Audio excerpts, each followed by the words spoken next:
రెండవ ఏడు పసిపాపడు తప్పటడుగులు వేయసాగినాడు. ఒక్కటే దుడుకు మిట్టపల్లములు చూడక బాలుడు పరిగెత్తును. ఈ గుణము అతని భావి జీవితమునకు ఏర్పడిన సమదర్శకత్వమునకు ఛాయవలే ఉండెను. తండ్రి దేవతార్చనలో పాల్గొనను. ధ్యానములో కూర్చున్న వరదరాజు పక్క శేషాద్రియు పీట వేసుకుని కూర్చును. ధ్యానమును నటించును. మూడవ ఏడు బాలునికి కొన్ని శ్లోకములు గురుస్థుతి, మూక పంచశతిలోని కొన్ని స్తవములు నేర్పిరి. శిశువు అక్షర పదభ్రంశ లేక మధురోచ్చారణతో శ్లోకములను చదువును. చదివినంతసేపు మనస్సు దాని ఎందే లగ్నము. ఏడుపు, మొండితనము అను మాట లేదు. ఆ బాలుని ప్రపంచమే వేరు. తల్లి ప్రతిదినము ఆలయమునకు వెళ్ళును. శేషాద్రికి 4 ఏళ్ళు. వరదరాజస్వామి వారికి వైశాఖోత్సవము జరుగుచుండెను. ఉత్సవములకు వాడుకగా వచ్చి వర్తకులు తమ సామాగ్రులతో వచ్చి చేరిరి. ఎక్కడ చూసినను అంగళ్ళే. ఒక అంగడిలో 2 అంగుళముల ప్రమాణములో బాలకృష్ణుని కొంచె విగ్రహములు ఒకడు అమ్ముచుండెను. తల్లి చేతిని పట్టుకొని నడుచుచుండిన శేషాద్రి చేతిని వదిలి ఆ విగ్రహములను చూడగానే పరిగెత్తి ఒక విగ్రహమును ఎత్తుకొని నాకు పూజ కావాలి అని అనెను. వర్తకుడు పసివాణిని చూసి ముచ్చటపడి, అమ్మా, పిల్లవాడు ప్రియపడుచున్నాడు. ఇప్పుడే అంగడి తెరిచినాను. మీదే బోణి, వెల 2 అణాలు తీసి ఇవ్వండి అన్నాడు. మరకతము సరే అని శేషాద్రికి ఒక బొమ్మ కొని ఇచ్చి ఆలయమునకు వెళ్ళి ఇంటికి తిరిగి వెళ్ళాను. మరుసటి రోజు మరకతము శేషాద్రి ఆ వీధిలో గుడికి పోవచ్చుండగా అంగడివాడు మరల కనపడినాడు. శేషాద్రిని చూడగానే వాణ్ణి చవరి ఎత్తుకొని చేతులను ముద్దులాడి, తండ్రి, నీది బంగారు చెయ్యిరా బాబు, నీవు బొమ్మలను తాకితివో లేదో అన్నీ నిన్నే అమ్ముడుపోయినవి అని ఉత్సాహంతో అనెను. శేషాద్రికి ఆనాటి నుండి హిరణ్యబాహువు అన్న బిరుదు అమరిపోయింది. ఆ బాలకృష్ణ విగ్రహము చాలా రోజులు శేషాద్రి దేవతార్చనలో ఉండిపోయింది. ఇప్పటికి శేషాద్రి స్వామి వంశీయుల చేత అది పూజింపబడుచున్నది. 5వ ఏడు పిల్లవానికి అక్షరాభ్యాసం చేశారు. దానికై వరదరాజు గురు శుక్రుల అస్తమయం లేని ఒక మంచి రోజు నిర్ణయించెను. ఆయుష్ హోమం జరిపి శ్రీ విద్యా సిద్ధులైన గామకోడి శాస్త్రుల చేత కుశాగ్రంతో బాలి నాలుగపై సారస్వత మహాబీజమును, సారస్వత దశశ్లోక మంత్రమును ఉల్లేఖింపజేసిరి. ఆ మంత్రములచే అభిమంత్రించిన గోక్షీరములను ప్రాసన చేయించిరి. పంచాక్షరి, అష్టాక్షరి కాగితం మీద వ్రాసి బాలునికి 3 మార్లు అనుశ్రావిక పద్ధతిని ఉపదేశించిరి. విద్వాంసులకు బహుమతులనిచ్చి పిల్లవాన్ని ఆశీర్వదింపని కోరిరి. అటుపై శేషాద్రిని పాఠశాలకు పంపిరి. చదువులో శేషాద్రి అతి చురుకు. అమరకోశము, కాండత్రయమును అతడు ఒకే మాసములో కంఠస్థము చేసెను. మంచి ధారణ, క్లిష్టమైన విషయములను అతడు అవలీలగా గ్రహించును. 3 సంవత్సరములలో కావ్యములు, చంపువు, నాటక అలంకారములు అన్నింటిలో అసాధారణ పాండిత్యమును సంపాదించెను. తమిళ గ్రంథములు, కంబరామాయణము, తిరుకురళ్, వాలడియార్ మొదలు గ్రంథములను కూడా పరిశీలించి వానిలో వ్యుత్పత్తిని గడించెను. శేషాద్రి ప్రతిభ విద్వత్సభలలో విదితమైను. విషయం ఏదైనాను సరియే ధారాళముగా శ్రవ్యపేయముగా అతడు చెప్పును. కవిత్వము వచ్చును. ఉపనయనానంతరము తర్క వ్యాకరణలను పూర్తి చేసి కామకోడి శాస్త్రుల వద్ద కొన్ని మంత్ర రహస్యములను, ప్రస్థానత్రయమును అభ్యసించను. కోవిల వేద పాఠశాలలో క్రమాంత వేదాధ్యాయం పూర్తి చేసెను. న్యాయశాస్త్రమును చదివాను. శేషాద్రికి అనుదినము తండ్రికి నమస్కరించి పాఠశాలకు వెళ్ళట వాడుక. ఒకరోజు వాడుక ప్రకారము శేషాద్రి నమస్కరించెను. వరదరాజుకు భావోద్రేకము కలిగెను. నాయన, ఈ అనుదిన నమస్కారమేలా? నీ తల్లికి నమస్కరించుము, అది చాలును అని అనగా శేషాద్రి, నాకు మీరు ఇరువురు ఒకటే, భక్తి ప్రపత్తులలో నేను వ్యత్యాసం చూపలేను అని చెప్పి తన దారిని వెళ్ళాను. శేషాద్రి వెళ్ళిన వెనుక వరదరాజు తన భార్యను పిలిచి, ఎంతటి వారికైనను ఇహలోక వాంఛలు పూర్తిగా పోవు. నీవు దేవి అనుగ్రహమునకు నాకు భార్య వేతివి. నలుగురు మెచ్చుకునే పుత్రుడు ఉన్నారు. తమ్ముడు రామస్వామికి సంతతి లేదు. మన నరసింహుని అతడు దత్త తీసుకుని ఇష్టపడుచున్నాడు. అతని కోరిక తీర్చడం మంచిది. శేషాద్రి కొద్ది కాలంలో ప్రఖ్యాతి వహించును. నాకు ఇహలోక యాత్ర చాలించుటకు దేవి అనుగ్రహం అయినది. నేడో రేపో నేను దేహము చాలించును. నీవు కొంతకాలము శేషాద్రి పేరు ప్రతిష్టలను చూసిన పిదప కైవల్య ప్రాప్తి అందుదువు అని పలికెను. ఈ మాట వినగానే మరకతము దుఃఖభారముచే మూర్ఛిల్లెను.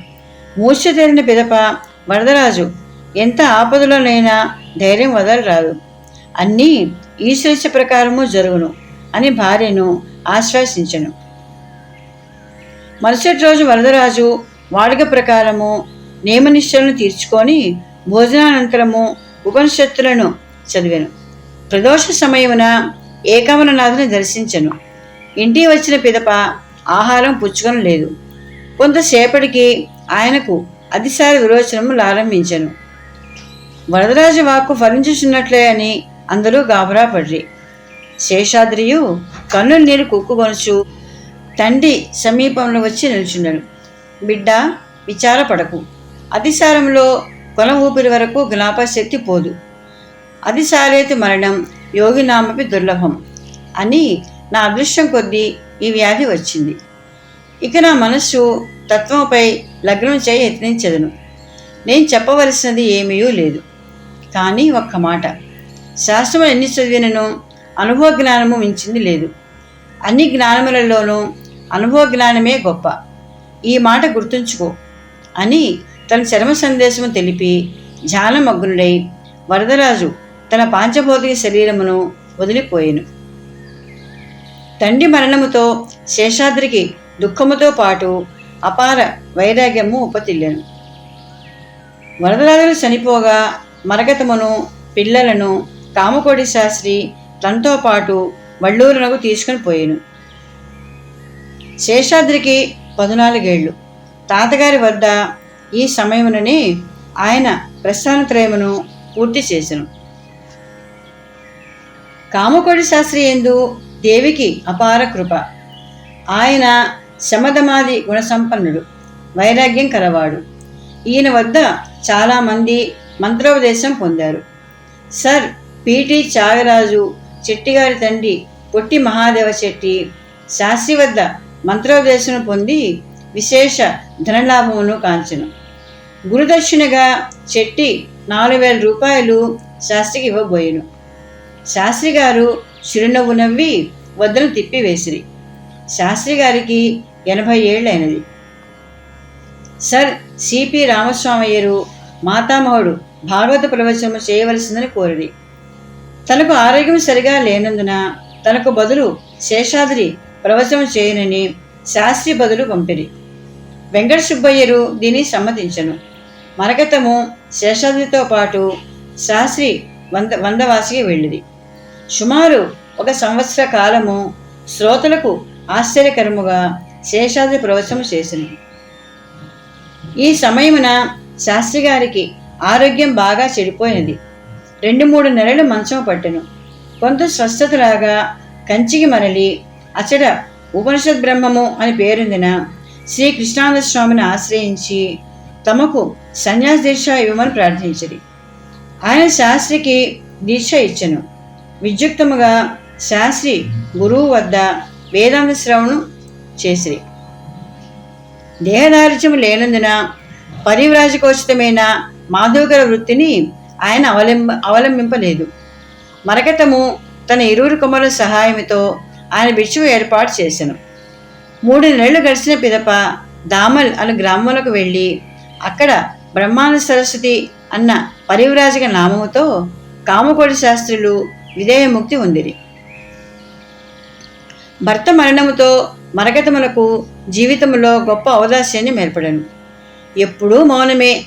ముప్పొద్దుల స్నానము, అధిక కాలము జపధ్యానములతో చెల్లుచుండెను. ఏకభుక్తము, పుత్రునిపై మాత్రము వాంఛ అధికముగా ఉండెను.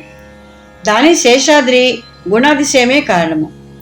శేషాద్రికి ఇప్పుడు 17వ సంవత్సరము. వివాహము చేయవలనని మరకతమునకు ఆశ కలిగెను. రాముల గ్రామమున శేషాద్రి మేనత్త వెంకటలక్ష్మమ్మకు కాకిని అను అమ్మాయి ఉన్నది. పిల్ల గుణవతి, కులశీలములను ఎన్న పని లేదు.